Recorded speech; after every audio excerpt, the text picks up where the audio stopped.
അങ്ങനെ ഓണചിത്രങ്ങളും കണ്ടു തീർത്താൽ പിന്നെ നമുക്ക് എങ്ങോട്ട് പോകണം? തൃശ്ശൂരിന് പോകണം. 4ാം ഓണത്തിന് നഗരം വിറപ്പിക്കാൻ തൃശ്ശൂരിൽ പുലികൾ ഇറങ്ങും. തൃശ്ശൂരിൽ ആ പുലിപ്പൂരത്തിന് കൊടിയേറിക്കഴിഞ്ഞു. ഇക്കുറി നഗരത്തിലിറങ്ങുക 9 പുലികളി സംഘങ്ങളാണ്. കൊടിയേറ്റത്തിന് മാറ്റുകൂട്ടിയത് ഭിന്നശേഷിക്കാരാണ്. ബാക്കി കഥ ജെയ്സൺ ചാവോളപ്പിൽ പറയും.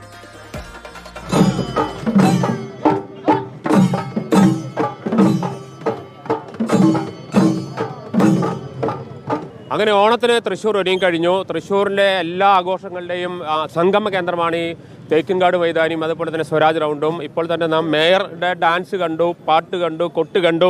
വലിയ സെറ്റപ്പിലാണല്ലോ. 100%. ഈ പ്രാവശ്യം ഞങ്ങളുടെ ഭരണസമിതിയുടെ അവസാനത്തെ പുലിക്കളിയാണ്. അതിനാണ് ഞങ്ങൾ ഈ മിടുക്കന്മാരെ കൊണ്ടുവന്ന് ഈ പ്രാവശ്യം ഭിന്നശേഷിക്കാരാവട്ടെ എന്ന് വിചാരിച്ചു. ഇതൊരു തുടക്കമാണ്. ഇവർക്ക് വേണ്ട എല്ലാ സൗകര്യങ്ങളും ഞങ്ങളോട് ചെയ്തു വെച്ചിട്ടുണ്ട്.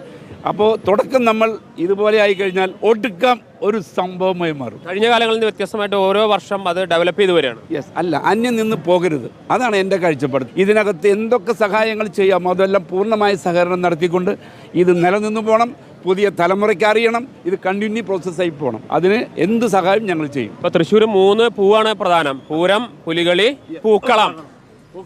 ഇപ്പൊ 3ഉം വലിയ സംഭവമായി മാറിക്കൊണ്ടിരിക്കുകയാണ്. അപ്പൊ എന്തായാലും മേയർ സ്ഥാനം ഒഴിയുന്നതിന് മുമ്പ് ഇത് ഗംഭീരമാക്കിയിട്ട് ഒഴിയൂ. 100%. ഒരു വിട്ടുവീഴ്ചയില്ല. അപ്പൊ ഏതായാലും ഓണം എത്തിക്കഴിഞ്ഞു. അതിന്റെ ആഘോഷവും ഗംഭീരമായി നടക്കാണ്. Reporter Jaison, reporter Thrissur.